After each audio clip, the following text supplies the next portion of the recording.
Hi, everyone. My name is Leela. I'm a research fellow in education at the Center for Social Impact. The Center for Social Impact is a research and education center and operates out of 3 partner universities, the University of New South Wales, the University of Western Australia, and Swinburne University of Technology. CSI's purpose is to catalyze social change, and we do that by helping people, communities, and organizations build a capacity so they have the tools to create social change and make effects within their sector or organization.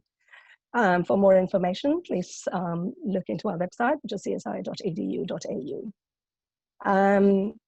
So as an educational researcher, I'm passionate about making education equitable and accessible to every young person in Australia. Currently, I'm leading an Education Insights Reports, which is looking to assist organizations across sectors to make to support organizations and understand issues and how we can tackle issues around education equity and inequity. And I would like to introduce my wonderful panel. We have Amanda Pratt, Dr. Dawn Carter, and Lee Toscan. So Amanda has been teaching in the New South Wales Department of Education for over 20 years and loves every part of the job. She has been your advisor for almost all her teaching life. And an area that she's particularly passionate about is student well-being and engagement. Dawn Carter is a senior lecturer in education at the University of Technology, Sydney. And Dawn's research interests include the effects of standardized testing, literacy pedagogies, curriculum theory, and history. Lee Toscan is currently a K-6 instructional leader with the New South Wales Department of Education for 17 years. And she's passionate about literacy and providing targeted and responsive interventions to students who need extra support. So this webinar is about home learning and particularly focusing on students who are vulnerable during COVID-19 and how does it affect them in their learning outcomes and in the non-learning outcomes as well. We've got a few slides to get through just to give an understanding of and also to talk about some of the strategies that can help these students.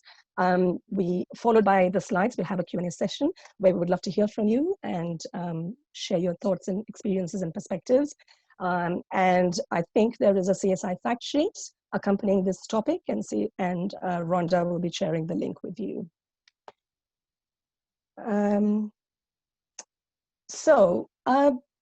As we all know, COVID has resulted in a fundamental shift in teaching, learning, and social spaces. Schools are slowly going back to, students are going back to schools during the new term, but we still have a lot of students who are doing home learning, and school staff and teachers are adjusting to this new, and parents are adjusting to this new home learning environment. This webinar is about students who are in vulnerable context or circumstances. Schools for these students are much more than just learning spaces. In fact, for many students, there's many ways that schools support these students. They provide free meals. They provide the very important social and emotional support in various forms, in the form of caring adults, such as teachers and peer interactions, and essentially provide a safe and caring environment for these students to be in. So what does school look like before, pre, and post COVID-19? That's just typical school day, perhaps for many schools across Australia. And then we have this post-COVID. So who are these students that we're talking about in terms of vulnerable, who are in vulnerable circumstances? There is a wide range and there's a wide spectrum. Generally, when we talk about vulnerable students, they usually come from low socioeconomic backgrounds. Generally, they belong to certain particular groups. For example, students who are with additional learning needs, students from Aboriginal and Torres Strait Island students who are living in rural, remote, and regional areas, and students whose first language might not be English. It could also encompass students whose families are experiencing additional challenges during this period. For example, parents who are already in low income and who've lost their jobs or have lost their houses.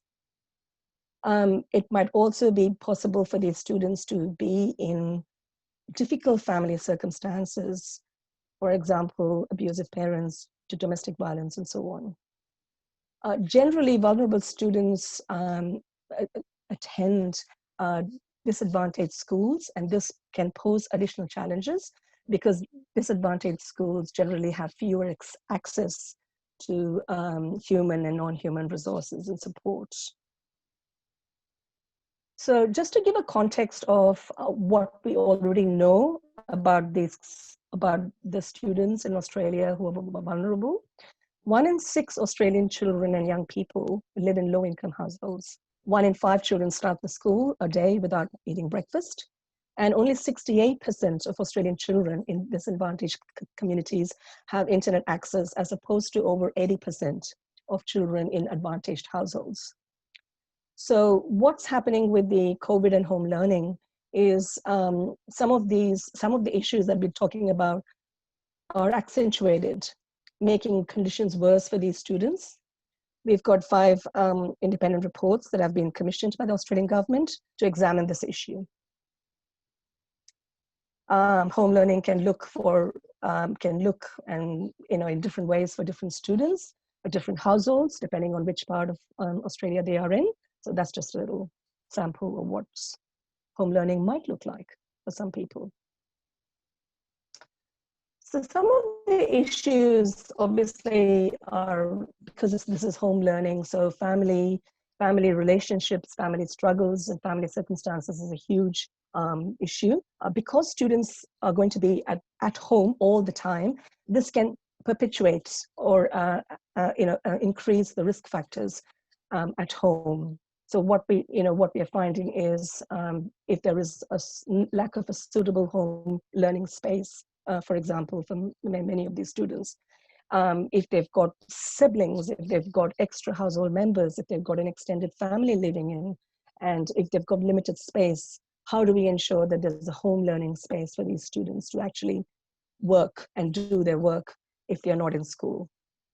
Many of these students have contextual learning needs. They are supported by teachers and staff, by appropriate learning materials, by human resource, by appropriate teacher assistants, for example.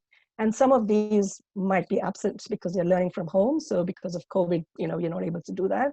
So that can be a huge barriers for these students who are home learning.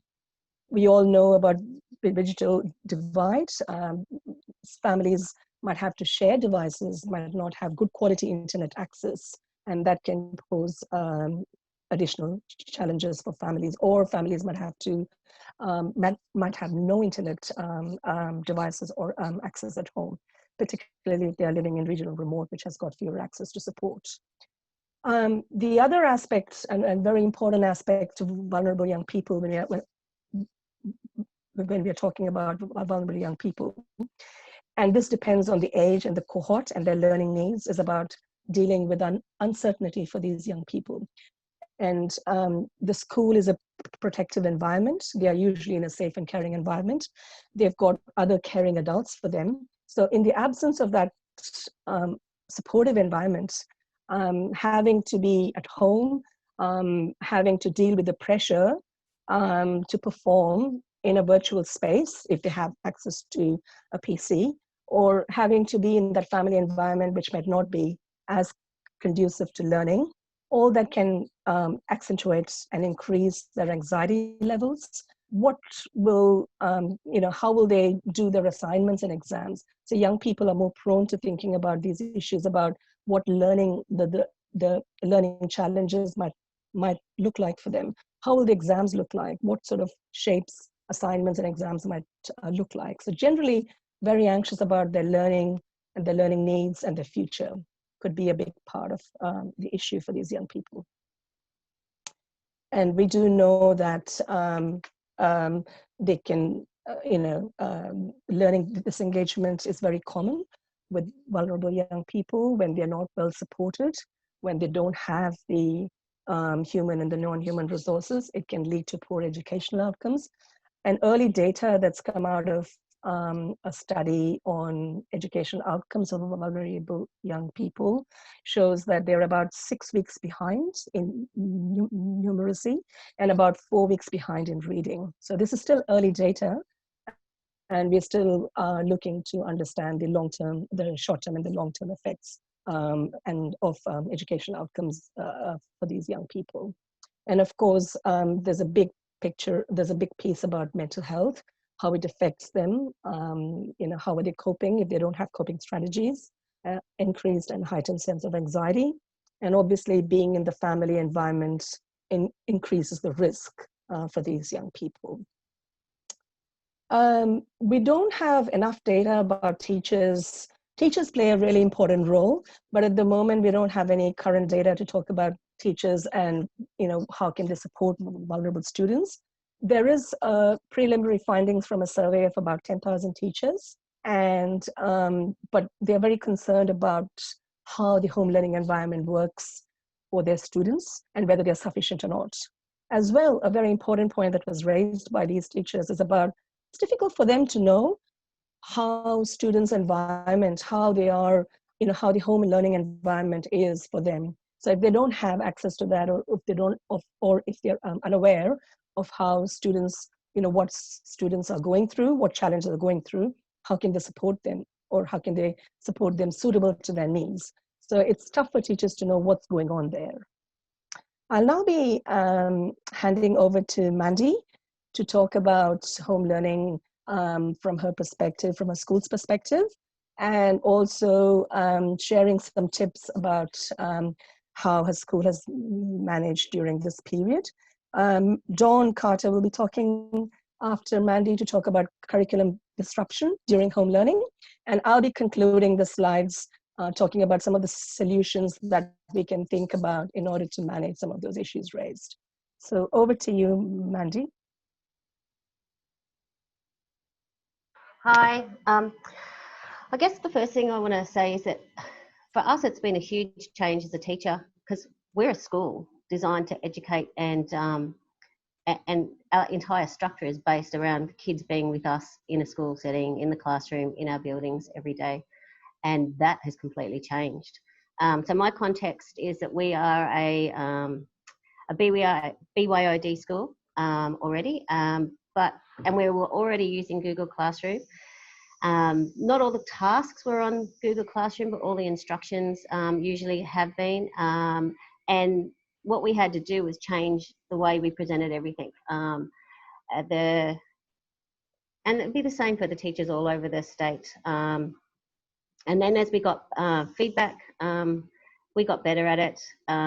Students who needed laptops borrowed them, but then there's also those students who borrowed, who asked to borrow and still haven't collected them yet. And now we're in week 4, so it's been like 6 weeks of no school and no access to for some students. The thing I want to point out to you is it's definitely not distance ed. Distance education is designed, and I've taught distance ed previously, it's designed to be presented remotely. And if it's organised, and their goal is to actually send it out. So we're not actually doing that at this point. The Zoom lessons are happening across the state. And my first Zoom lesson, all I did was sit there and wave at them and say hello and how are you, and check in to see how they were going. And it was after that I realised that you actually have to change all of that. So it's presenting a lesson actually is probably the best way to use it. So for distance ed, their units are created and they're designed and they set out, but they do it across the state. So we've just, we've done it the hard way. So what we've done was be very reactive instead of proactive to start with.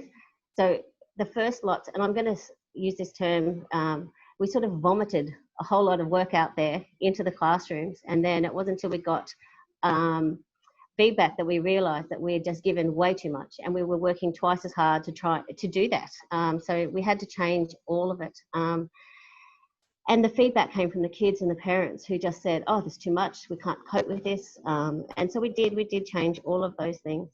After we survived the first 2 weeks at the end of last term, we thought we had solved everybody's problems.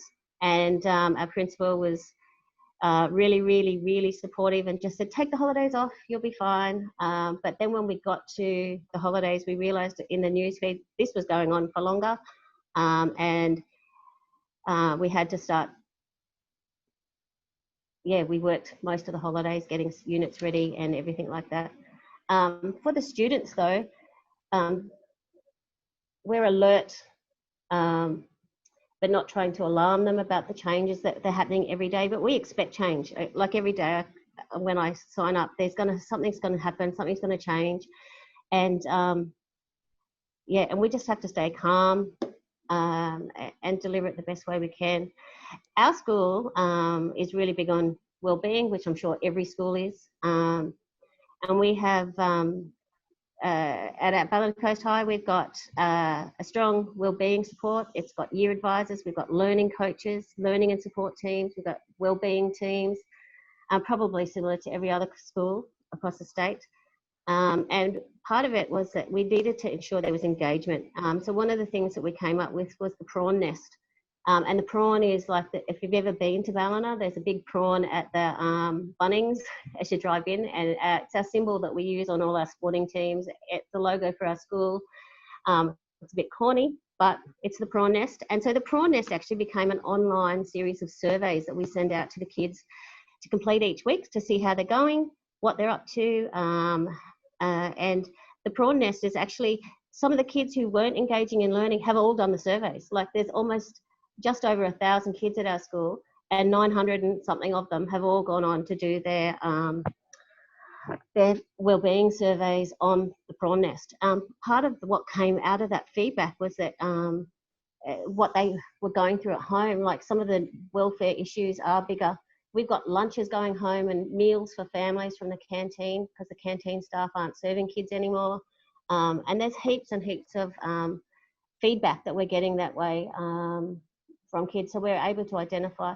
We're still ringing home all the time and we're doing the normal teaching and stuff, but there's heaps of things that have come out of those conversations that we can't have in the classroom anymore.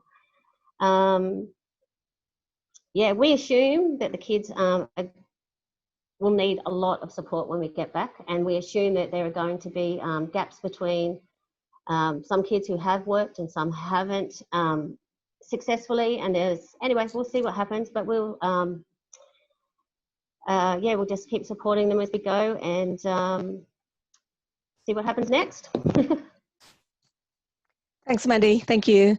I'm just going to be sharing the next slide. Don, over to you. Thanks very much, Mira, and good afternoon, everyone.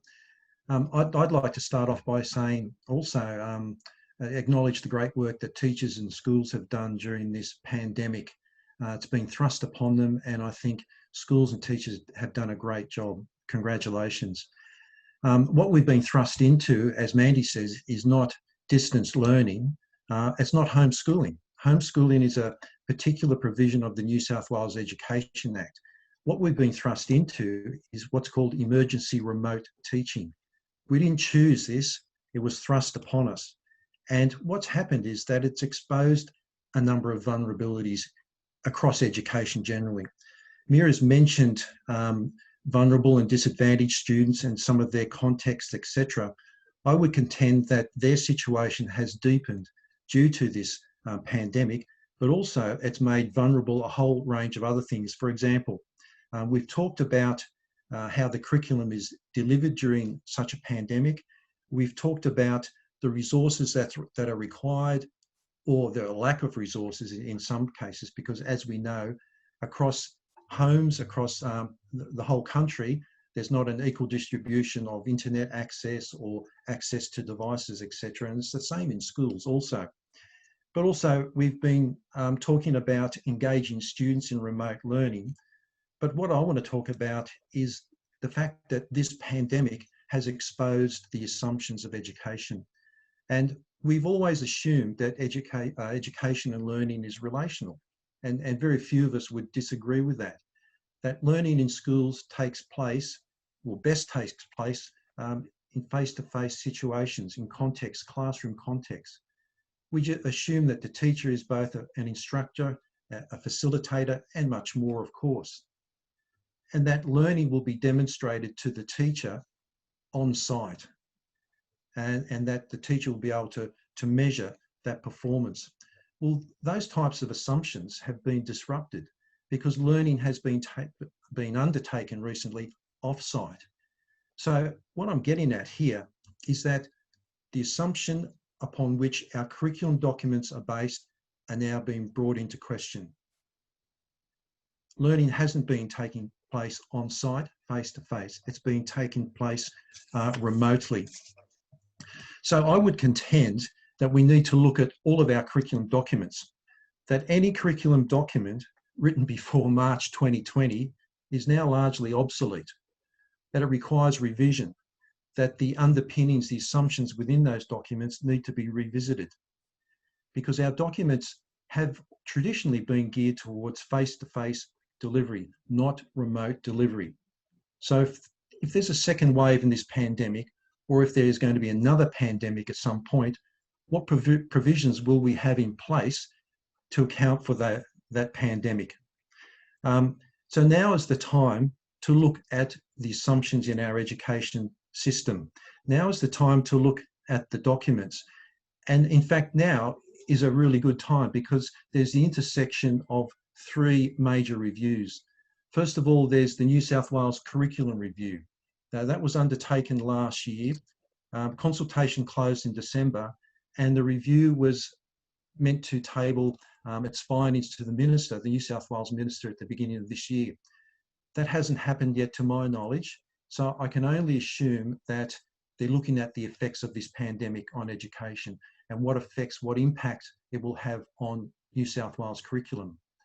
There's also a NAPLAN review being undertaken, and of course there might be the response that, well, this is the perfect opportunity for putting all the NAPLAN tests, all schools online. That might be the case, but I would also expect that review to take account of what's happened with this lockdown. Then there's a third review being undertaken at the moment, and that's a review of the national architecture for schooling in Australia. And that's looking at the roles and responsibilities of ACARA, ACEL, and Education Services Australia. I also would be expecting them to take account of what's been happening in education, and adjustments would be made to their roles and responsibilities. I'd also expect that there would be some revisions to syllabuses, given that they've been designed for face-to-face contact. I would expect that we'd be looking at our curriculum, perhaps exploring other opportunities for students to show their learning. For example, we've got across the Australian curriculum the 7 general capabilities. Now, those capabilities include literacy and numeracy, but other things such as ethical understanding, intercultural understanding. And in some research I conducted 2 years ago with New South Wales primary teachers, 185 schools responded. Now, 80% of those schools said they had a good understanding of the general capabilities, 88% found them important, and 74% used them in their teaching. So I would argue that we're in a good position to build on that. How can we allow our students to show understanding of those types of understandings? We've traditionally had assessment based, well, at the moment, on standards and predetermined benchmarks. Previously, it was norm reference. We've moved to a standards reference model. But I would like to see further conversations about the types of assessment we can use with our students, particularly with vulnerable and disadvantaged students, so that they can show their learning in different ways. And one way that I don't think has been given enough attention over the years is ipsative assessment, where a student's performance is compared to their previous performance. Rather than comparing against a set of predetermined benchmarks, students' performance is compared against their previous performance. This is often done at the local level, but in my view, it needs to be revisited and needs some more formal integration into the authorised curriculum documents. We need to find ways where we can assess students' learning when it's not necessarily on site in front of the teacher. And I'll leave it there at this point. Thanks, Mira. Thanks, Don. So I'll just wrap up by saying I'm quite conscious of the time. So I just wanted to actually just look at some of the strategies that we can use. Just having Don's point is really interesting, because looking at the broader set of attributes, and I think is a really important point that Don touched, especially for vulnerable students and what they bring to education and what success in learning might look for some of them. So coming back to some of those issues that we talked about, and obviously vulnerable students due to the home learning, what sort of environment can we bring at home for them to have a conducive and a safe learning environment at home? How can we create that space for students at home? It might be a challenge, particularly looking at how students and family relationships and those challenges. But again, providing students access to sources of support organizations that they can reach out to is really important. Social and emotional needs are a big part of vulnerable students, and how how we can support them. And so teachers have always played a very important role. And unfortunately, the home learning, has not been, so that's not been made possible. But again, because students have already built a rapport with the students, I think it would be fantastic if students are able to reach out to their teachers and being able to express their concerns, their anxiety freely and openly. Teachers might not have all the answers, and that's perfectly okay, but at least they'd be able to guide and support and offer directions where students can reach out for support. It might be useful for some students, depending on their age and cohort, for them to keep a record of to keep a journal and record their feelings, and look at some online coping strategies. There's always available in different forms and different ways. And I think the most important thing as far as supporting their social and emotional needs is to let them know that it is okay to feel anxious, it is okay to feel uncertain during this period, because all of us are in the same boat. I think with learning and how we can support vulnerable learning, we cannot put all vulnerable students in one basket. The learning needs are very contextual. The learning needs are from where they come from, what they belong to, which particular cohort they belong to. So I guess it's about working, and whether they have internet devices, what sort of support existed prior to COVID, what sort of learning needs did they require prior to COVID. And maybe it's a mix of having that online and blended learning. Maybe schools can find ways to support these students through pen and paper learning packages to be sent at home, something that can be explored. I guess to reduce the digital divide is a really hard one. I've heard of schools that form partnerships with technology companies and internet service providers, where they can donate devices to be given to students. Data can be donated to students. The most important piece, I guess, is if we want our students to be well supported, especially our vulnerable students, really important for schools and school staff to provide institutional support to these these teachers, so they can support their students better. So institutional supports should be in the form of looking after the teachers' mental health, teachers' well-being, giving them access to resources that can be adaptive, and that can be adapted, and so that teachers can use them to support their students' learning needs based on their students' learning needs and suited to their learning needs. So I guess that's what I would like to conclude, and making sure that vulnerable students' home learning does not result in another mechanism to widen the inequity gap that we already have. I would like to leave with this last slide that Mandy has kindly shared with us. It's about strategies to manage anxiety, and I think that just reads really well. So I would like to leave it there, and I would like to conclude. And thank you to my panel, and thank you to everyone for coming to this webinar. And we'll be happy to take questions and hear your thoughts and perspectives. Thank you. Thanks so much, Mira. That was really interesting, and it gives us a good amount of time to have Q&A, which I'm always happy about. So we've got a few questions that have come through. Some I'll know who direct to, and others I'll ask you, Mira. So we might ask this one, actually, Mira, if you could choose. What role can schools play in rebuilding community connections and recovery beyond formal learning? How can bringing the community in to strengthen those social supports needed through and beyond pandemic recovery? That was from Melanie. So who would you think? Maybe Mandy? Oh, sorry, you're on mute, Mira. Sorry, can I pass this on to Lee? Thank you. Thanks, Lee. Yes. Thank you. What role can the community play? Well, obviously at present, what role can we play, sorry, as a school?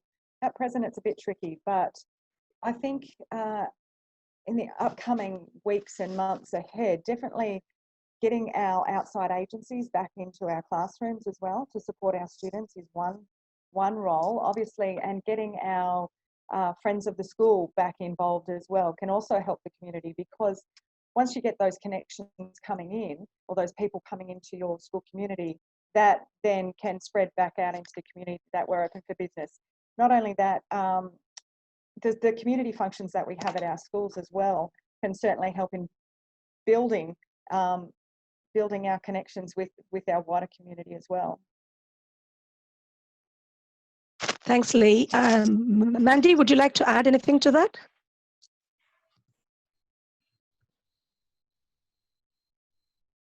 Sorry. Yeah, I agree with Lee. The more engagement, the school is like a micro community in most towns. So there's a smaller version of the big town inside every school.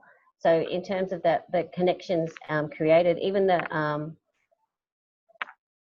with agencies inside schools is really within the community for the school is really it's paramount to the success afterwards, and it will be that re-engagement and with all agencies, all the old organisations that we used to run.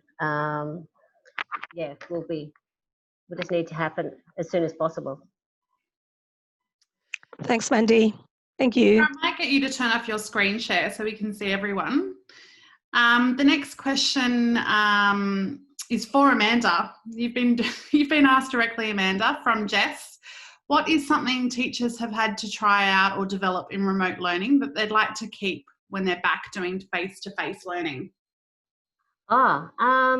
Well, I definitely love the NEST surveys that we've been doing. We're actually considering, we have a thing where we have like a learning coach allocated to every student. So every teacher has 20 minutes a day with a group of 20 kids, and they start from year 7 and go through to year 12. So the kids I have now, I've had since year 7, and they're now in year 10.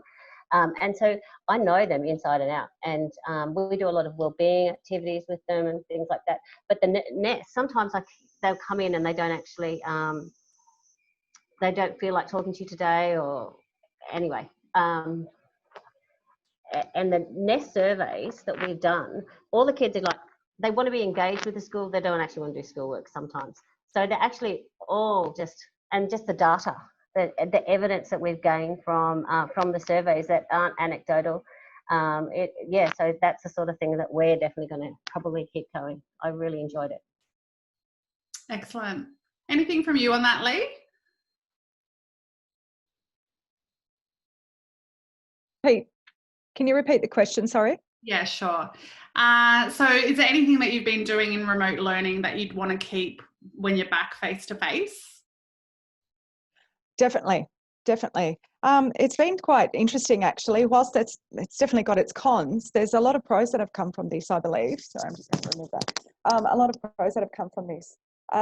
What I have been able to see from my perspective as an instructional leader is the explicit videos that we've taken, that we've been able to compile for our students based around literacy and numeracy, are very good in that when we come back into the classroom, we have full intentions of using these in our Tier 1 strategies in our classroom, our Tier 1 intervention strategies. So those students who require that extra time to develop any of that knowledge, they can go back and re-watch that video, that clip, as many times as they want. So that can happen in that context. So the differentiation that can occur now, which could have occurred before, but wasn't really thrust upon us. So now it has been that we are definitely looking at keeping that implemented within our classrooms, because it does allow for that beautiful differentiation to happen within those Tier 1 interventions. And then we can focus on one group and get them extended, keep our support kids with us, and really work and follow through until we can get mastery with those students as well. So we'll definitely be keeping that in our classrooms. Yeah, that's wonderful. Don, this one's for you, from Jeffrey. What do universities need to do to incorporate learnings from the current situation and the change paradigms in their teacher education courses? It's a good question, and I would see that as two components. First of all, there's the coursework, and then there's the professional experience, the school placements. With regard to coursework, in the delivery of subjects at UTS, blended learning has been an important emphasis at UTS for quite a while. And what's been required since then, well, with recent events, is ensuring that our pre-service teachers have a good handle on how they might implement remote teaching, remote learning, blended learning in their classes. So there's been that flow-on effect from our pedagogies into the pedagogies our students will potentially use in the classroom. But of course, there's the big issue of professional experience. How do you conduct professional experience when schools are closed, or when there's only a limited access to students in schools?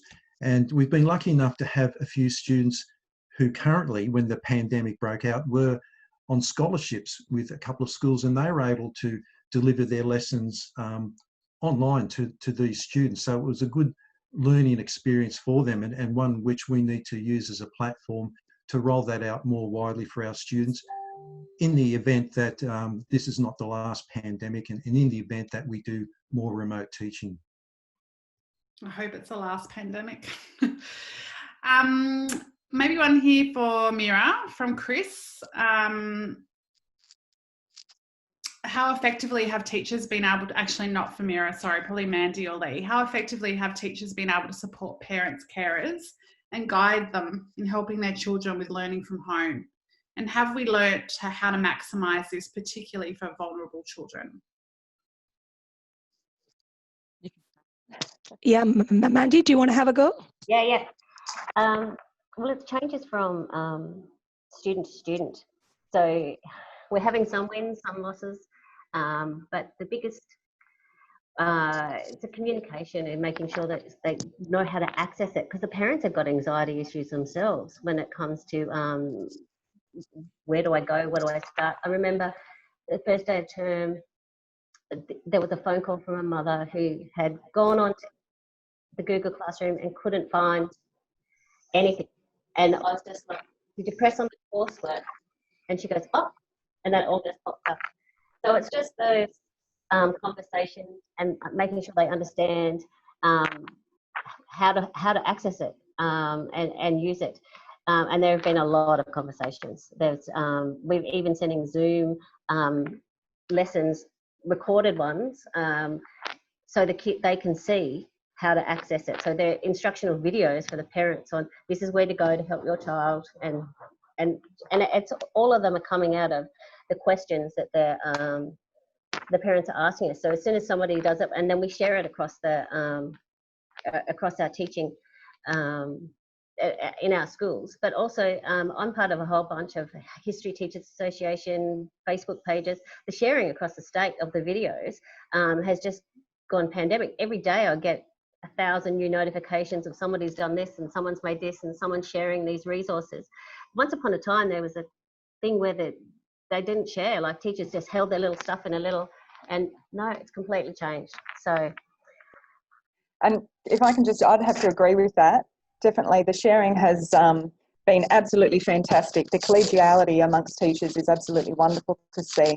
And just based on supporting parents who are experiencing that anxiety, one of the things that we did as a school was way back in week 8 last term, when we knew this was eventuating, we created how-to guides for our parents. So how to do the Google Classroom, how to work Google Drive, how to function in Zoom as well. And they were all emailed out to all of our parents on how to do that. On top of that, we looked at the multiple passwords and codes and all of those sorts of things that the kids are going to need to be able to access some of their online learning through either Reading Eggs or Mathletics or whatever other program. We made them all the same, so they were consistent, so they weren't remembering multiple passwords and things like that. All of that information was emailed out to to the parents as well, just to alleviate some of that anxiety for those parents. In addition to that, as Mandy was referring to previously, were the Zoom meetings and clarification of processes. At one stage, one of my school learning support officers and myself, we went and took a drive out to a parent's place and had our social distancing, but I was able to guide him because of his academic achievement. He wasn't able to work the computer, so I had to support him through that process as well. So that's one of the ways that, some of the ways I should say, that our school is supporting our more vulnerable students and parents. Wow. Very direct. Just I just wanted to add to that to say that I think it really depends on the existing relationships that schools and staff and teachers have with the parents, and whether, how do those relationships then unfold during this time, as well as the circumstances that families themselves are experiencing. So there's a lot out there at the moment, and to be able to tailor or adapt teachers' support needs are really based on family circumstances and students' individual circumstances, I think.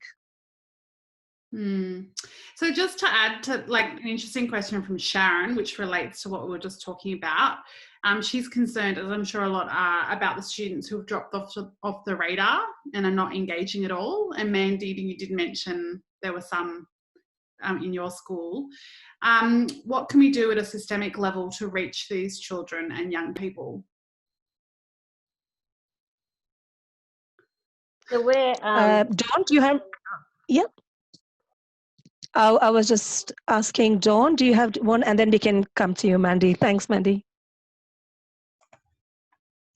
Certainly, it's obviously important and at a systemic level, it's important that schools and school networks are not only sharing resources, but they understand where the expertise lies within, say, a diocese or within a particular region of the department, and who are the key people.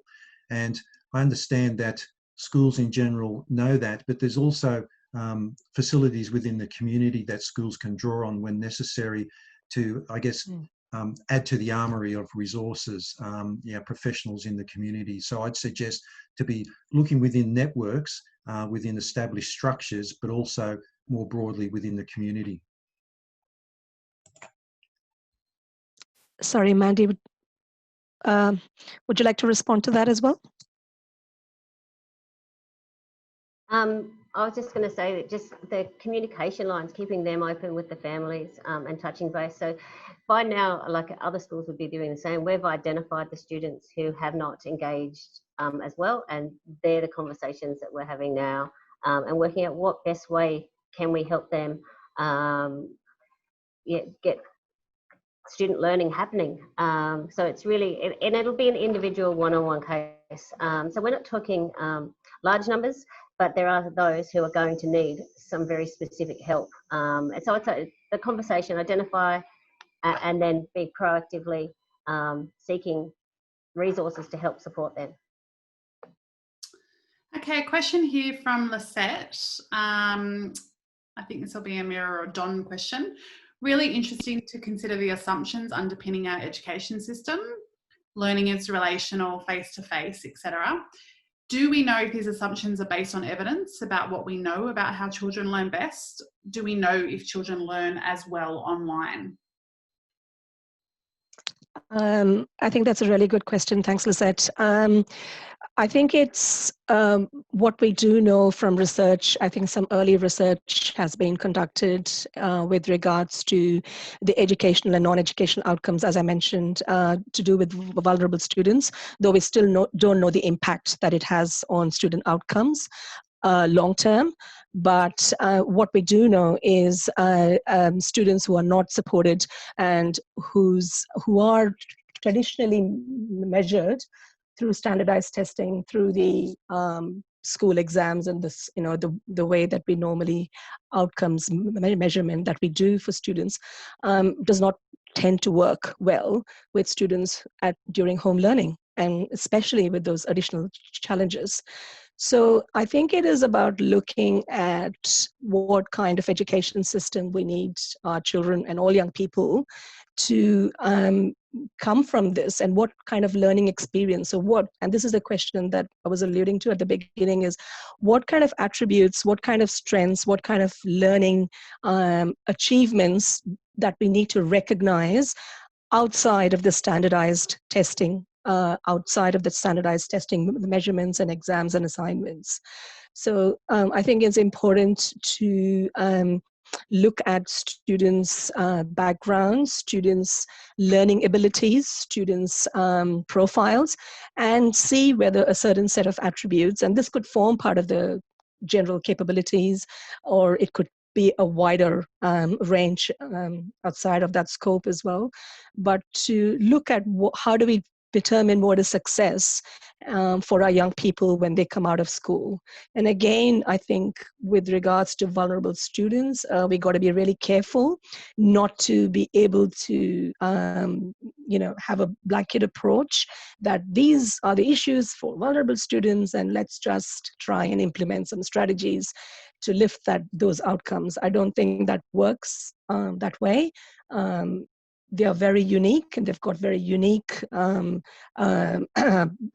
barriers, but at the same time, very unique strengths. So we need to recognize all that when we think about what outcomes we need for every young person to succeed. Dawn, would you like to add anything to that? I would like to just say that part of the reason that we have our schools set up in the way we do, it's traditional. It's traditional to have a benevolent adult facilitating the development of students, developing their skills and knowledge, their imagination, etc. And it goes back to ancient Greek times, that interaction between teacher and student, but it also is reminiscent of what we call Wordsworthian assumptions about childhood and about education, about romantic notions of education, where childhood is seen as a precious time of life, never to be repeated. And as such, that type of thinking is imbued in our curriculum documents right up to this day, right up to the Alice Springs Declaration from December last year, where we view childhood in that way. And childhood, based on these assumptions, is best facilitated through the benevolence of adults, well-meaning but also knowledgeable adults. So if we look at documents, say in New South Wales, right back to say the first senior English syllabus, you'll see that type of thinking, and it's been current and right through to the present day. I've got another question here, which I'm sure teachers and schools would like to answer, from Jeffrey. In what areas would schools most appreciate funding support? Maybe Mandy and Lee, where do you need funding for? What do you need it for? Great question. Great question. Any funding is appreciated and will be dispersed in our schools. Listen, I'm coming from a learning support background, and I've been in learning support for quite some time, so I'm going to be a bit biased in this and looking at our resources to support those gaps that a lot of our students have. So the funding, if it was in my control at my school, would be used to, let's get those resources in, let's get those bodies in to support our students to close those gaps that they have. and currently with this online learning environment that we have, we've recently done some testing, and yes, you can see that because we're in phase 1 and we're doing it as on the day that those students return, just to gather some data to say, listen, these are our gaps, this is huge, and what's our focus for when we move into next week when all students are back. So, and you can see those gaps in literacy and numeracy, and that's really guiding our approach for next term, that our focus is going to be on our core learning, that literacy and numeracy, because we can see there's already those gaps. And what you said earlier, I think it was the 6 weeks behind, and whilst the data didn't show that much, but you can see there's been a bit of a decline there as well. So the funding for me would be used to support students who have those gaps and so forth.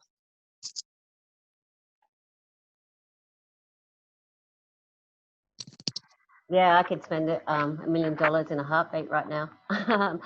But it would be just we're sort of pretty lucky because we are BYOD, and we did get a grant a couple of years ago to help support students who couldn't afford to buy laptops. But those laptops are now broken, the grants run out. There's just a million places I could spend it in, and I'm sure every school could do the same. But yeah, just supporting the kids who can't, and students to learn, who haven't got access to, or their laptops are broken, just having spare things, just be able to give them out. That we're actually reached a point where we're resourcing families with food and dinners right now is just like, I'd like to be able to give kids lunch every day just to make sure. There's a million things, like you could make a list forever. I just wanted to add to that especially for vulnerable students, I think what some research has shown is a wraparound approach. So you really are looking at that school, community, family, students, parents partnership that really, and so funding geared. And again, like, it's not putting a blanket approach to all vulnerable students, and but having that wraparound approach and ensuring that we make student learning needs adapted to their challenges. One last question, which I think is a great one to finish on. The current situation, what opportunities does this afford Australia to reimagine our schooling system at large, and how can we seize that opportunity? You probably all have something to say about that. Yeah. I might just start off with that. It's a great question. Look, I think it's, in a way, in order to reimagine our education system, it's important to see what has worked and what has not worked. So it's about looking at both. And I think, but again, we need a shift in thinking. So it's about a shift in our cultural thinking. It's a shift in our way our schools have operated for this long, and to look about thinking outside the box. So I was thinking, when I was looking about, thinking of what might work with schools, and, looking at the contextual needs of students and so on and so forth. It's not just about lifting some students and lifting and giving education opportunities in order to narrow this inequity gap. It's not just about lifting some students out of where they are, but it's actually lifting all students. So to ensuring equity and access to every young student. And the way that I can see that happening in some respects is really a shift in our approach to students, shift in the cultural, the narrative and the language, the knowledge, recognizing the knowledge that students bring to their learning, and to be able to, in order to shift all the students up to where they are from, it's about recognizing the strengths, attributes of each and every student. So being culturally responsive to each and every student, I think, is what is important, which will help us move from where we are to the next reimagining our education system. So I'll leave that to, I'll ask Dawn, Mandy, and Lee to share their views on this. Thanks, Mira. Dawn? Yeah, if I could just jump in just briefly, I agree with everything you said. But what I think a starting point to reimagine is we've got to have a conversation again about the purposes of education. Now, through this pandemic, I didn't hear any commentator talk about what are the purposes of education. Had we had some sort of discussion about it, that would have helped some of the decisions that were made in conjunction with health advice, etc. But people don't seem to, and commentators and politicians don't talk about the aims of education. They'll talk about benchmarks and rigour and standards and skills, but not the broader aims. So I think we need to revisit that in the first instance. Secondly, we need to change our rhetoric. Let's broaden the types of terms we use when we talk about education to embrace those types of knowledges and skills like intercultural understanding, like critical and creative thinking, and start to value them more. Sure, literacy and numeracy are incredibly important, but a person's worth is more than their literacy and numeracy skills. Thank you. Thanks, Dawn. Thank you. That's great. Yep, Mandy? Yeah, I think I agree with both of you there, and just that whole idea of what is the purpose of education is just a never-ending question. But and it should be had. That conversation is definitely needed. But I think what's come out of this is that authentic engagement. Kids need to value, or students need to value what they're engaged in. And it has to be some sort of a link for that to occur. And I think that's us just saying, hey, you've got to do this is not enough. Like, I think, and trying to explain to parents at home why they're doing certain tasks is making that conversation easier. But yes, definitely making sure that future learning is authentic to students and what they actually need and what skills they need for life.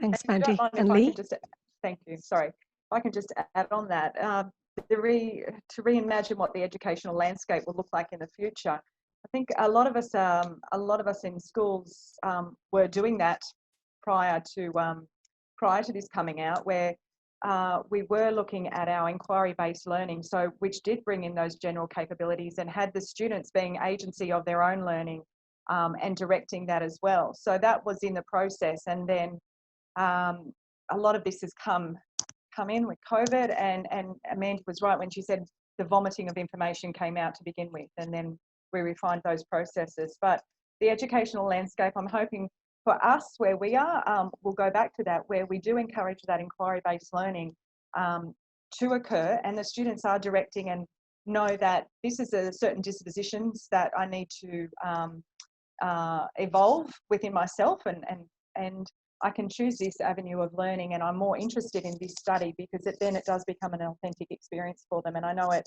the school I'm working at the moment, that's what we are looking at have put into place for our students, and that they are the agents of their own learning. Okay, we have a few more questions, but we've run out of time. I hate saying that. Sorry, everyone, to those who missed. Thank you so much to all of our panellists. That's been a really interesting discussion and different perspectives, which I'm sure everyone has enjoyed. As I said at the beginning, we are recording this webinar and we'll send it through to you soon. Just give us a bit of time. We're pretty busy with daily webinars. But yeah, we appreciate you coming along and for your support. So thank you very much to everyone. Bye-bye. Thank you. See you. Thanks, everyone. Thank you. Bye.